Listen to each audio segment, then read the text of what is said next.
Hey, I'd like to welcome you to another episode of Mission Matters. My name is Adam Torres, and if you'd like to apply to be a guest on the show, just head on over to missionmatters.com and click on Be Our Guest to Apply. All right, so today I have Nate Ritter on the line, and he is co-founder of Room Steals. Nate, welcome to the show. Adam, so good to be here. Thank you. All right, Nate. So when I got this topic, and when I was told that we're going to be working together today, I got excited. And I'll tell you, obviously, I do lots of interviews, and I like doing these on behalf of learning for my audience. But I'm a traveler too, obviously. And with some of the savings that your clients are getting through Room Steals, up to 90% off their hotel room rates, like I got excited because I like getting discounts too. So I'm in, and I can't wait to learn more about your platform and how you're doing this. But before we get into that, we're going to start this episode the way that we start them all, with our Mission Matters Minute. So Nate, we at Mission Matters amplify stories for entrepreneurs, executives, and experts. That's our mission. Nate, what mission matters to you? My mission, and I'm gonna go about this kind of from a personal angle. My personal mission really has to do with enabling people to have independence, to have growth, both personally and professionally, and to do all of that with the utmost amount of respect as possible. Those are kind of my three pieces of the puzzle, and then I apply all of that towards business as well. So that goes with like creating kind of win-win scenarios and all of that. So allowing people and giving as much value to people as I possibly can. And value is such a interesting term. A lot of people use this in kind of a vague way, but I have a pretty specific definition if we can get into if we want to. But it's really just, for me, it's about making sure that I add value, that my family adds value, that my kids, that we all contribute to society and allow people to grow in a healthy way with respect and gain kind of independence as best as possible. It's awesome. Love bringing on mission-based entrepreneurs and individuals on the line to share, why they do what they do, like their ethics behind it and their mission. So great having you on. And I guess just to get us started here, how did you get started in the travel space? Like, what was your story? How did you get attracted to this? Yeah, it's interesting. My history, I like most, we all kind of do leisure travel, at least. And I was able to do some business travel as well here and there, but a lot of the time, most of the travel space was all just kind of done for leisure, for vacations and things like that. And so that was kind of the beginning, but really in terms of working at it was kind of a failure story more than it was a success story. I had an agency, a web development agency that we used to run, and we ran it for about 10 years in San Diego. And we decided one day, just kind of being burnt out with trying to find the next check and really trying to run the agency route. It's very difficult kind of business to run, that we decided to kind of close the service side of those doors. And I went out and got a job. And the first job that really appealed to me was in the travel industry. And having done kind of the travel hacking pieces, I was interested in kind of like the deeper, darker corners of the travel industry. And I started building platforms, and I'm an engineer by trade. And so I applied that to this position and started building big platforms for companies, startups, and other companies, trying to help them with their, mostly it was hotel brokerage type of businesses. And that's kind of where it all began. I got into group-based travel and business travel, and then eventually I went to work for a broker who was doing more events, and then eventually was asked to become the CTO of a company who we partnered with, Formula One. And we were doing their hospitality, a lot of their hospitality, or facilitating and helping their internal groups do technology, apply technology to their hospitality piece of their business. So that was really fun. But that's kind of the path that I took to get into the travel business, which is interesting, and found a lot of nooks and crannies in the hotel industry and the travel industry that I never thought that it ever worked this way. So that was the beginning. Man, I love your story, and I mean, I think a lot of our audience that are listening to this, maybe they have similar stories where they thought they were doing one thing, then a zig or a zag happened. So I was in finance for almost 14 years before I got into media, and that was just off of launching a book, and then we had a little podcast at the time, and years later, obviously I closed that practice down, couldn't do both. And I think about it is when I started digging into media and all of those things, and I just found it so fascinating and interesting when I figured out how it really worked. I'm like, oh man, I kind of saw my spot in the market where I could provide value, even though I never thought in a million years. I mean, if you told me was I going to be a podcaster or host shows or this or that, I'd be like, yeah, right. I didn't even know what a podcast. I don't even think podcasts were around when I graduated college, but maybe they were. I didn't know what they were.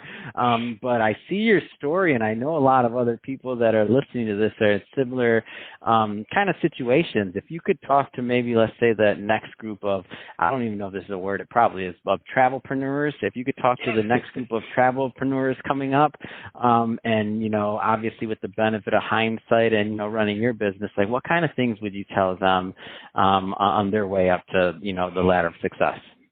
Man, that is a good question. I don't know. I still feel a little bit of a kind of imposter syndrome being in the travel business because I've only been here for 7 years, but I talk to people all the time that have been doing it for 15, 20, their whole life, 30 years. But I think the thing for me, and I think this applies to just about everything, and not just to travel, but I think it's really just about continuing to learn. If you're stagnant in any industry, you're never going to continue to grow. And I think that's, at least from an entrepreneurial point of view, growth is everything, and not just growth for at any rate for any cost, but growth intentionally and looking at it more like stacking bricks, more like leveraging things. So, learning something in the travel business, if you learn something, the way I have kind of applied this is, and I've been applying this even just this last week, is I'm constantly interviewing the people that I'm working with. And so I'm interviewing vendors, I'm interviewing customers, I'm interviewing all kinds of people that are in the space, asking them questions and just genuinely being curious about how it all works. And the more I learn, the more I understand where I can leverage my strengths and what I do and the team that I have into that space to actually make kind of an impact. And I think that's not just a travel thing. I think that's everywhere. I think, as we all know, kind of a lot of times travel can be niche. And so you can look at a very specific geographic location and specify that is your location. That's where you're strong in. And you should own it, right? You should know that space and own it and be very, very good at providing value there and making sure that people are getting what they need out of your services for that area. So, but that means that you just constantly have to evolve and constantly have to learn. And that might mean you branch from, hotels to, service in some other area, or maybe, recommending restaurants as a concierge or those kinds of things for foodies. I mean, there's so many different avenues to take, whether it be from, events and concerts and motorsports or whatever it might be. I think as you learn, A, what you like, and B, you'll find these pieces and these nuggets that nobody else seems to understand quite as well as you do. And for some reason you get it, and then just double down on it. Like here's how I apply that. Every so often, every year or two, I ask my closest friends and colleagues, and I say, what is it that I'm the best in your world at? And not the world, because I'm not the best in the world probably at anything, but the best in their world. And I think that gives you that idea as to what your strength is within your ecosystem, and then double down on it. And that to me is when you're leveraging your strengths and you're learning what these people see in you and your perception and their perception of you. When you can continue to foster growth in that area, it's amazing what starts to come of that and how much you enjoy what you're doing, even more so than you probably did before. So it's fascinating to see what other people think from a different perspective too. I never would have guessed that some of the things that some of the people had told me that was my strength for them. But that's not what I felt at the time. And the more I looked into it, the more I was like, actually, I kind of like that area, and I'm just going to keep going. But if you're not curious and you're not inquisitive about it and you don't look for growth in those opportunities, and it just simply won't come, and you won't zig when you need a zag, as you said. Awesome. Love it. And I had to go off on a tangent there. I know everybody's listening like, Adam, I thought you said we were going to learn how to save 90%. You're going to, but come on, I got it. Like, this guy's awesome. We got to get the real story. This is more than just a product or saving money. Like, for the entrepreneurs out there listening, like, entrepreneurs support entrepreneurs, man. So get with it. Yeah. So, all right, let's get into the money part of it. So, Room Steals. Tell me about the platform. Yeah. Okay. So let me, if you don't mind, I'd love to tell you a little bit about the history of it, because this is the thing. So I've been out travel hacking for 10, 15 years. And by travel hacking, I mean like doing the whole, like in the United States, we can take out credit cards, get the bonus points, do all that kind of stuff, look for loopholes in all of the different arrangements that are out there. We've done couch surfing. We've done renting our stuff on Airbnb. We've found new VRBO type platforms that will give you points just simply for listing your home, and you don't actually have to ever let anybody rent it. Like, we've done all of those things. And so for 10 years, my wife and I, we would travel both domestically and internationally, and we never paid for a flight or a hotel because we had done all of these point hacking type of things. Wow. And so it was super fun. And obviously, like, when we learned about it, we were like, I'm in, let's do this. It's going to be crazy. And and it's been really good. But when I started working in the travel industry, as I mentioned, and started working in this group booking and some of these other places, this is where I found an inventory source of hotels that I never expected to see. And the deals were sometimes, on occasion, were so crazy. And I was like, my points, I would never use my points to buy that hotel room, because I would be devaluing the points like 10 times. Mm-hmm. Like, it would make no sense for me to use my points. I would just pay dollars because it's that cheap. And so when I saw that, I started asking questions, because I know there's lots of restrictions in the industry about these hotel rooms. And so I said, well, who can book these, and how does somebody get access to it? And the answers kept coming back. Well, anybody can really book it as long as you're a part of a group. And I said, well, what does that mean? And so we kind of defined that, and we kept going round and round. And eventually I said, well, there's an idea here. Like, there's a business model here. And I mentioned this to my boss at the time, and I said, like, we should go do this. And he's like, nah, that'll never work. And I said, well, I want to go do that. And he's like, okay, have at it. And so we signed a couple pieces of paper that said I could go do it on my own. And here we go. And so that's where Room Steals started. And so the platform, what it is it takes the wholesale rate that is available to those people inside of a group, and allows you to book that wholesale rate that hotels put out there on these other channels. And we just make that visible to the user. And so the only restriction is we can't publicize these rates. And that's industry rules. That's not our rules. We didn't make it up for our business model or anything like that. It's just part of the industry. And so because we can't publicize those rates, we have to have somebody log in. And so what we did is we made it a social login, and we said, well, just use your Google account. And then as soon as we know who you are, we can show you all the rates. And then because the rates are so cheap, I was like, well, I don't want to take that away from the consumer. If I was a consumer, I'd want to pay the cheap version. So what we did is we just wrapped it in a membership fee. So we're kind of like Costco for hotels. That's the way I explain it. So, yeah. And so, okay, so let's fast forward a bit. So you have this idea, you create it, you start to deliver, for your clients. Like, what was the response on this? It was, because it's new. I'm like, I can't wait. While we were talking, I've texted 3 people already and sent them links like, hey, you got literally, I'm interviewing this guy right now. If we were doing the video interview, I'd show you my phone. I'm interviewing this guy right now. This is interesting. I think we got a score on some hotel rates. Literally, I already texted 3 people, roomsteals.com. So, like, what was the response? Yeah, it was interesting. I think we went through a few different evolutions of the business model. And the funny thing is that the first time we put it out there, we put it out there at $1.99 a month. And there were some problems with doing that, but we still have one person, hi Stuart, who's on as our customer from that day. And we always keep, whenever you sign up, whatever rate you sign up at, that's your rate forever if you want it. So And we've increased the price, and now it's $95 a year. But the response was like, I can't believe that's a thing. Like, how is that real? You got to be kidding me. And I think the thing is that because I've been the technology guy inside, these hotel platforms and building some of these platforms, I think I have a little bit of credit there that it's not just a weird hoax. But the interesting thing was, like, I think people had a hard time believing that was the reality, because there's so many little weird scams that are out there that they say they're going to give you something in return for, like, your email address or whatever, or register, and it just becomes a spam problem. And I understand that, like, it's hard for me to say, hey, come sign up, and then you'll see the rates, and that's just not how the industry kind of generally works. But that's how it actually does work, and it's worked this way for a long, long time.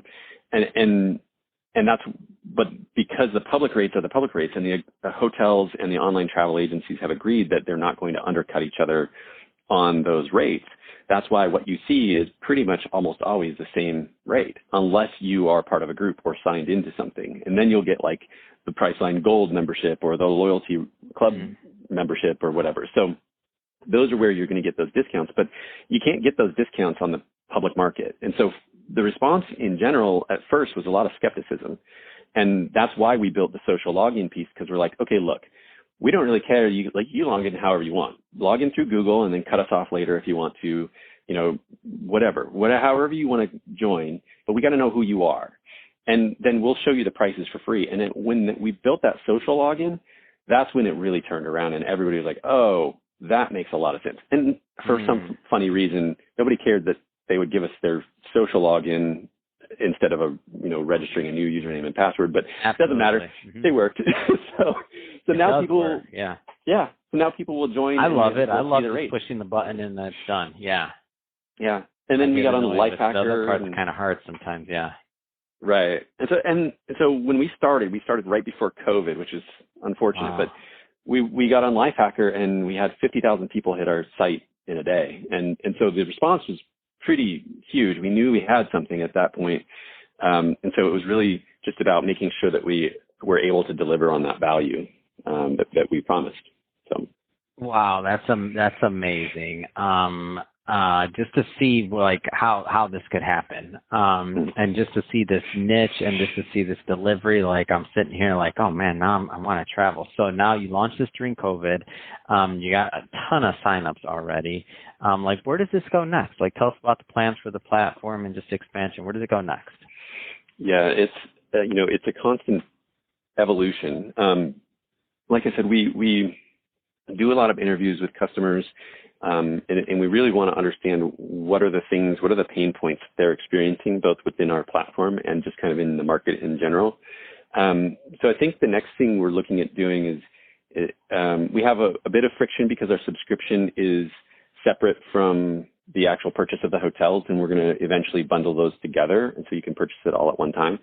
So that'll help. But I think the bigger issues that people experience now, especially having gone through COVID, are things like with these wholesale rates, some of the pieces of the puzzle that are difficult to understand is why, people ask the question, why do a lot of the rates that we see on the platform not have cancellation policies, or their cancellation policies aren't great? And so what we're going to do is we're going to start building into it insurance, and so that you can purchase the insurance piece of it too, and that'll give you that cancelable rate in case something happens. So these are, unfortunately, the policies. We don't control the descriptions on the rooms or the imagery they give us or those kinds of things. That's all coming from the hotels, including their terms of service and their cancellation policies. So what we're going to try and do is try and smooth that out a bit more and give people more options to have some kind of trust in the industry. And that's really what we're after, because with trust, I mean, really, from my point of view, I looked at it and said, way back in the day, like, why does this exist and why had I never seen this before? And then I started distrusting the online travel agencies and other people, like, why am I not getting this rate when I could have booked it 10 years ago? And so our whole avenue with this, our whole point of view is we want to increase trust in the travel industry again. And that's why we don't take any money on the transaction. So we just say, this is the rate. It is what it is. We take no money on it. We don't take a commission or a margin, and we just, let it book, and it's basically passes straight through to the provider of that room.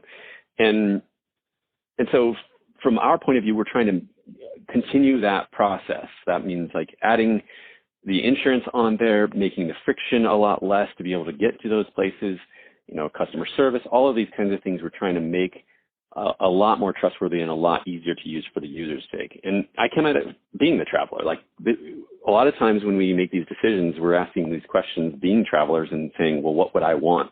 And answering those questions not only from our perspective, but from our customers as well, and saying, well, this is what we would want. And that's why it's such a weird revenue model. And everybody who, from a business perspective that are like venture capitalists or angels, they're like, you're leaving so much money on the table. And I'm like, I know. And we're doing this on purpose because I would want that as a customer. Right. And I think that's the thing. Okay. That's great. I love it. And then that should be, whatever. I'm not a venture capitalist, and I'm sure many people have opinions of the way I run my business, but we leave money on the table too, and it's okay. Like I'm right with it. And speaking of spending some money, though, I was exploring your site and I see this picture. Need a staycation. Last minute weekend hotel steals. 40% off or more, only 4- and 5-star hotels. Get a Happy Friday email. Oh my gosh, this is going to get me in trouble. I'm signing up for this right now, actually.